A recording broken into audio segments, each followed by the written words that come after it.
Hello दोस्तों, नमस्कार। Market 2.2 में आपका एक बार फिर से स्वागत है।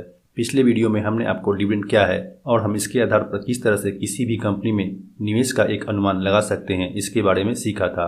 इस वीडियो में हम आपको आईपीओ यानी इनिशियल पब्लिक ऑफरिंग के बारे में बताएंगे। हमने आपको पीछे की वीडियो में ये बताया था कि अगर कंपनी को बहुत ज़्यादा मात्रा में पैसों की ज़रूरत होती है तो कंपनी अपना आईपीओ लाने के बारे में विचार करती है। आइए ये आईपीओ के बारे में हम विस्तार से समझते हैं। सबसे पहले हम ये समझते हैं कि कंपनी अपना आईपीओ क्यों लाती है। आईपीओ लाने का केवल और केवल एक ही मोटिव होता है, बाजार से पैसा उठाना। लगभग सारी कंपनियां इसी उद्देश्य से आईपीओ लेकर आती है, लेकिन हाँ, इन पैसों का उपयोग अलग अलग हो सकता है। जैसे हो सकता है कि कंपनी अपने बिजनेस को और आगे बढ़ाने के लिए बाजार से पैसा उठा रही हो और उसे अपने कंपनी में निवेश कर अपने बिजनेस को और बड़ा बनाना चाहती हो। यह भी हो सकता है कि कंपनी किसी और बिजनेस को एक्वायर करना चाहती हो जिसका बिजनेस उसकी अपने बिजनेस को बढ़ाने में मदद कर सकता है। यह भी हो सकता है कि कंपनी पर कर्ज हो और वह अपना कर्ज इस माध्यम से कम करना चाहती हो। यह भी हो सकता है कि कंपनी के प्रमोटर अपने निजी कार्य के लिए अपना हिस्सेदारी बेचना चाहती हो, या फिर एंजल इन्वेस्टर जिसने कंपनी के शुरुआती दिनों में पैसा लगाया था वह अपने हिस्सेदारी बेचकर इस कंपनी से निकलना चाहती हो। और अन्य कई कारण और भी हो सकते हैं, परंतु ज़्यादातर यही कारणवश कंपनी अपना आईपीओ लेकर बाजार में आती है। आइए इसे समझते हैं कि कंपनी आईपीओ लाती कैसे है। मान लेते हैं कि कोई कंपनी है मार्केट 2.2। यह कंपनी अपना आईपीओ लाना चाहती है तो यह सबसे पहले इन्वेस्टर बैंकर के पास जाती है। ये इन्वेस्टर बैंकर मुख्य रूप से कंपनी के आईपीओ लाने में अहम भूमिका निभाती है। यह उस कंपनी में जितना भी लीगल प्रोसेस है उसको पूरा करती है। कंपनी के जितने फाइनेंशियल हिस्ट्री, इस कंपनी के future business plan, capital structure और सारी चीज़ें विस्तार से एक जगह करके एक DRHP यानी ड्राफ्ट रेड हेयरिंग प्रोस्पेक्टस तैयार करती है और इसे सेबी के पास मंजूरी के लिए भेजती है। सेबी इसे बारीकी से जांच करती है और अगर सेबी को सब कुछ सही लगता है तो सेबी उसे आईपीओ लाने की मंजूरी दे देती है। इसके बाद इन्वेस्टमेंट बैंकर कंपनी के वैल्यूएशन और कंपनी को जितना पैसों की ज़रूरत है इसके आधार पर आईपीओ लाने की प्रक्रिया को शुरू करती है। आईपीओ से संबंधित कुछ बातें हैं जिसे समझना जरूरी है। जैसे आईपीओ ओपन डेट, यह वह तारीख है जिस दिन से आप इस आईपीओ के लिए बिड कर सकते हैं। यह जनरली 3 से 5 दिनों का होता है। इस दिन के अंदर ही आप अपने अकाउंट के माध्यम से इसमें अप्लाई कर सकते हैं।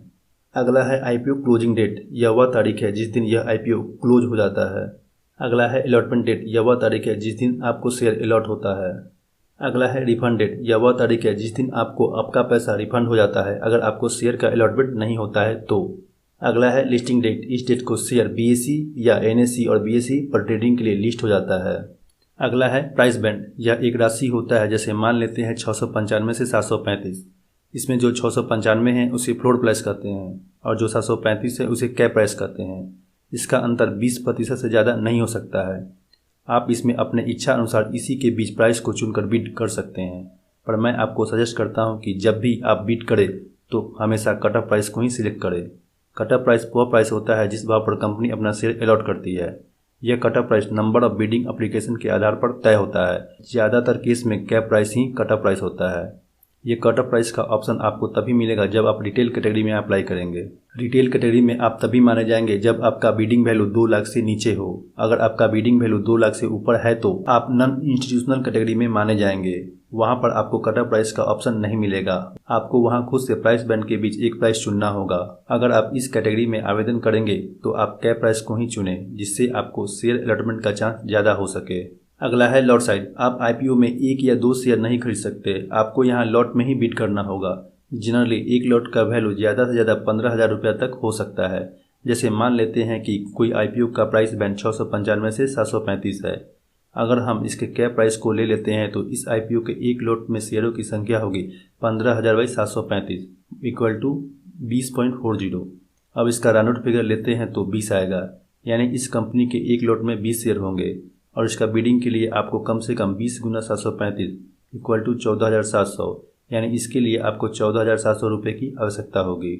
आईपीओ एप्लीकेशन में कुछ कोटा भी निर्धारित रहता है, जैसे क्यूआईवी के लिए अलग, नॉन इंस्टीट्यूशनल के लिए अलग, रिटेल इन्वेस्टर के लिए अलग। कुछ आईपीओ में एम्प्लॉय के लिए भी रिजर्वेशन होता है और उसे शेयर के प्राइस में कुछ छूट भी दिया जाता है। यह हर एक आईपीओ में अलग अलग हो सकता है, जिसे आप आईपीओ डॉक्यूमेंट में भी देख सकते हैं। एक और कंसेप्ट है सब्सक्रिप्शन। इसी के आधार पर यह निर्धारित किया जाता है कि किस किस को यह शेयर मिलेगा और किस किस को नहीं। जैसे मान लेते हैं कि आईपीओ में रिटेल कैटेगरी में बिडिंग के लिए 100 लॉट है, लेकिन और इस कैटेगरी में 1000 लॉट के लिए आवेदन आ गया, तो इसे हम ओवर सब्सक्रिप्शन कहते हैं। अगर बिडिंग 100 से कम होती तो इसे अंडर सब्सक्रिप्शन कहते हैं। लेकिन यहाँ पर 1000 लॉट के लिए आवेदन आ गया है तो यहाँ पर 10 टाइम्स सब्सक्रिप्शन है। इसका मतलब यह है कि हर 10 में से किसी एक को 1 शेयर का लॉट मिलेगा। लेकिन अब यह कैसे डिसाइड होगा 10 में से किस एक को यह मिलेगा? तो यह कंप्यूटर के द्वारा रैंडमली चूज किया जाता है। आप इसे लॉटरी की तरह भी कह सकते हैं। एक और इम्पॉर्टेंट बात है कि अगर किसी ने 1 से ज़्यादा लॉट के लिए अप्लाई किया हो तो मैं यहाँ आपको स्पष्ट कर देना चाहता हूँ कि चूंकि यहाँ पर यह आईपीओ ओवर सब्सक्राइब्ड है, इसलिए उसको 1 लॉट ही मिलेगा। अब आपके मन में एक और सवाल आ रहा होगा कि हम अलग अलग यानी 1 से अधिक डीमैट अकाउंट से बिड करें तो क्या मेरा आईपीओ मिलने का चांस बढ़ेगा? तो मैं आपको यहाँ स्पष्ट कर दूं कि नहीं, ये संभव नहीं है, क्योंकि आपका अकाउंट पैन कार्ड से लिंक होता है। इसलिए अगर आप 1 से अधिक आवेदन करते हैं तो उसे एक ही आवेदन माना जाएगा।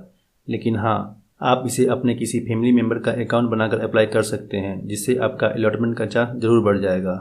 आशा करता हूं कि आप आईपीओ के कुछ मुख्य बिंदुओं को समझ गए होंगे। आइए अब समझते हैं कि हम किसी आईपीओ का चुनाव कैसे करेंगे कि कौन सा आईपीओ में निवेश करने के लिए सही है या नहीं।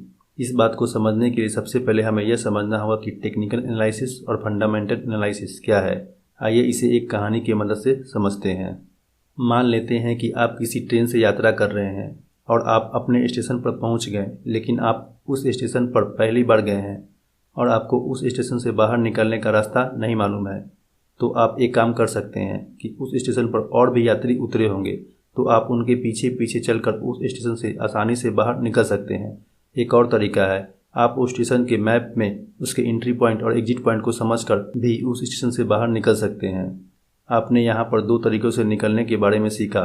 तो जो पहला तरीका है उसी को टेक्निकल एनालिसिस कहते हैं और जो दूसरा तरीका है उसी को फंडामेंटल एनालिसिस कहते हैं। अब आप सोच रहे होंगे कि दोनों में अंतर क्या है, बाहर ही तो निकलना है। लेकिन यहाँ पर एक ट्विस्ट है। मान लीजिए कि आपको स्टेशन से उतरकर एक कॉलेज की ओर जाना है, लेकिन अगर आप पहला तरीका अपनाएंगे तो आप बाहर जरूर निकल जाएंगे, लेकिन कॉलेज के पास वाले रास्ते पर नहीं। हो सकता है आप किसी और रास्ते पर चले जाए।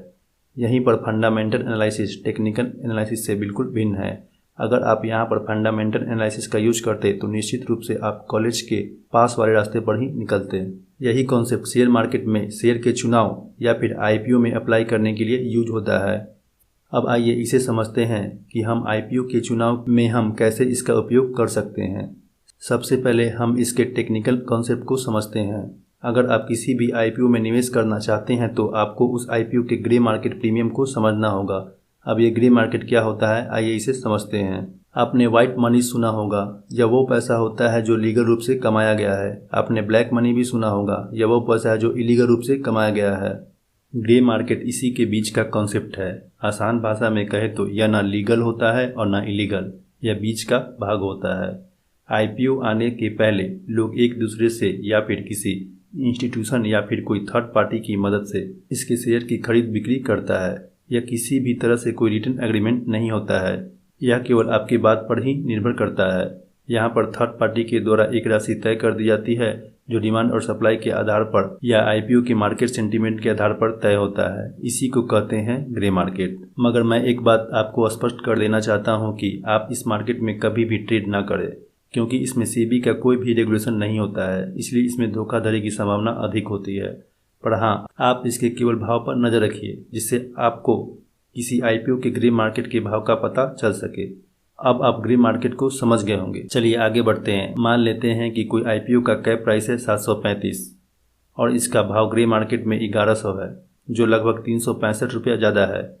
इसी प्राइस को ग्रे मार्केट प्रीमियम कहते हैं। चूँकि शेयर बाजार का भाव सेंटीमेंट पर भी आधारित होता है, इसीलिए इसका ज़्यादातर चांस होता है कि जब यह शेयर मार्केट में लिस्ट होगा तो उसका दाम लगभग 1100 के आसपास पहुंच ही जाएगा और हमें एक झटके में ही हर एक शेयर पर 365 रुपये का फायदा हो जाएगा। ये जो 365 रुपये का फायदा हो रहा है शेयर बाजार में, इसी को लिस्टिंग गेन के नाम से जानते हैं। लेकिन केवल यह देखकर आपको किसी भी आईपीओ में निवेश नहीं करना चाहिए। कुछ और बातों पर भी ध्यान देना अति आवश्यक है। जैसे हमें सबसे पहले यह देखना होगा कि आईपीओ में क्वालिफाइड इंस्टीट्यूशन का रिस्पॉन्स कैसा है, यह आईपीओ कितना गुना सब्सक्राइब हो रहा है। अगर सभी का रिस्पॉन्स ठीक रहा और ग्रे मार्केट प्रीमियम भी 50% या फिर उससे ज़्यादा है तो हम इस IPO में अपना दांव लगा सकते हैं। ज़्यादातर चांस यह होगा कि अगर आपको IPO अलॉट होता है तो निश्चित ही आपको लिस्टिंग गेन होगा। यहाँ पर मैंने आपको टेक्निकल एनालिसिस के आधार पर इसके चुनाव करने के लिए बताया है, लेकिन आप इस आधार पर IPO के चुनाव केवल लिस्टिंग गेन के लिए ही कर सकते हैं। अगर आपको इस IPO में निवेश लंबी अवधि के लिए करना है तो यह केवल इसके फंडामेंटल एनालिसिस से ही संभव है, लेकिन फंडामेंटल एनालिसिस को समझने के लिए हमें कुछ और बातों को समझना होगा। आगे की वीडियो में हम शेयर बाजार के कुछ और बातों को सीखेंगे। तब तक आप लिस्टिंग गेन का आनंद उठाइए, बने रहिए हमारे साथ। आपको यह वीडियो पसंद आए तो इसे लाइक और सब्सक्राइब जरूर करें। मिलते हैं अगले वीडियो में। बहुत बहुत धन्यवाद।